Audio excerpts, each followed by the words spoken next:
Ya, jadi kepada yang baru operasi tidak usah panik ya, kalian tenang saja.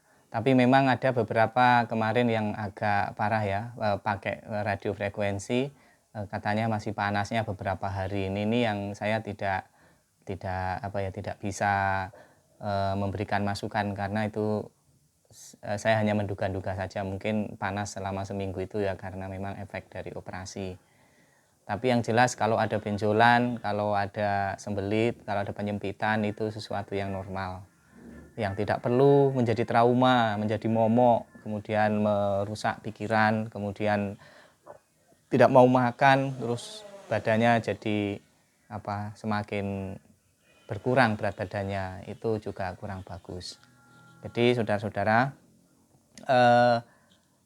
penyakit ambeien itu memang spesial ya. Spesial itu tidak banyak tetangga-tetangga kita yang punya pengalaman sama. Beda dengan sakit gatel, sakit batuk, pusing, sakit kulit gitu misalnya, itu banyak yang mengalami dan banyak informasi-informasi yang bisa kita praktikkan untuk menyembuhkan. Tapi kalau ambeien ini, kalau kita mendapat informasi dari orang yang tidak pernah melakukan operasi atau tidak pernah sakit, itu kadang-kadang ya agak aneh.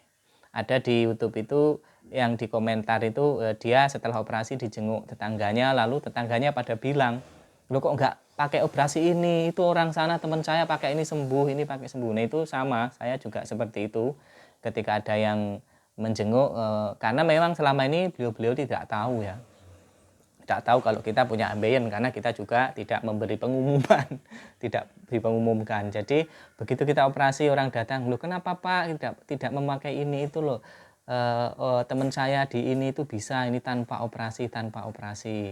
Ya kita yang sudah operasi terus kemudian jangan kecewa, biasa saja, karena ya begitulah cara Tuhan itu memberikan istilahnya solusi kepada kita.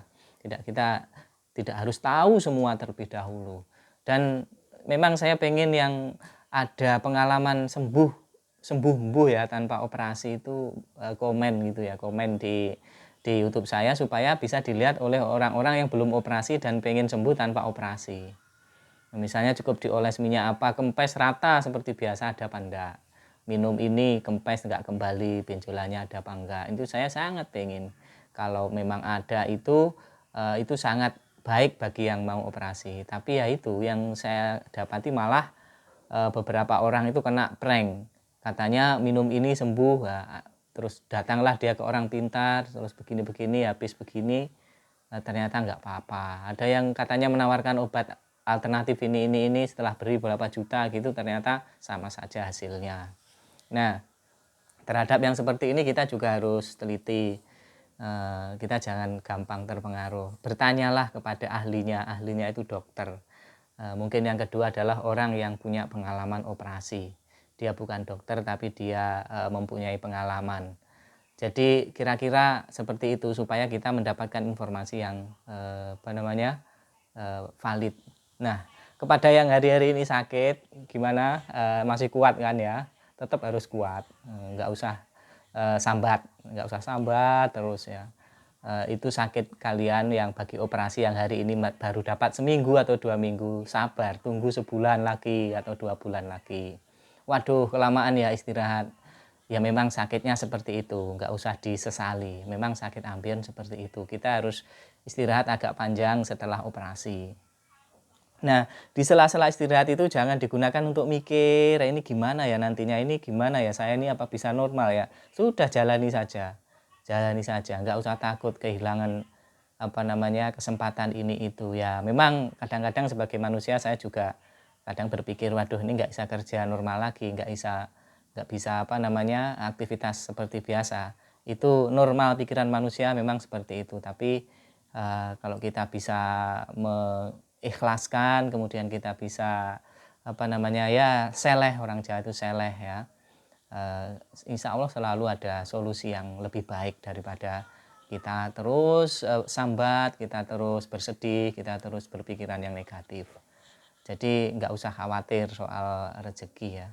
Ya memang saya sendiri kadang-kadang juga berat ya, tapi kalau ngomong begini kan gampang ya, nggak usah khawatir, seolah-olah kita menasihati padahal kita sendiri ya berat. Tapi kan itu harus kita sampaikan. Siapa tahu saya tidak bisa menasihati diri saya, justru Anda percaya dengan saya dan hasilnya baik, kan bisa saja. Atau dari komen-komen itu saya diam-diam menyerap, oh iya orang ini benar, saya akan menyerap. Jadi datangnya pemahaman, datangnya hikmah itu tidak bisa kita pastikan. Kadang dari orang-orang yang kita tidak sengaja menemukan kalimat-kalimatnya. Ya, jadi kita memang saling memberikan saran ya, kita memberikan nasihat ya yang baik ya. Meskipun kita tidak mampu melakukan sabar ya, kita tetap harus memberikan nasihat ya, ya sabar gitu. Bukan berarti kita harus nunggu sabar dulu terus kita baru memberi nasihat, enggak.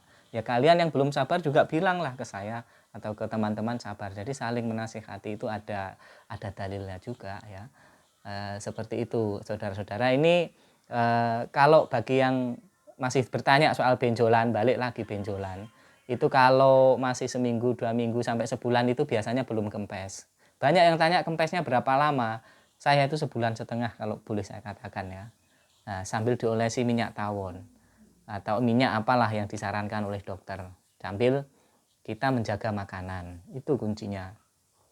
Kemudian yang setelah benjolannya kempes, kemudian menyempit anusnya. Menyempit itu kalau masih bisa lancar, BAB-nya tidak usah dipikirkan macam-macam. Apakah harus businasi? Itu pilihan saja.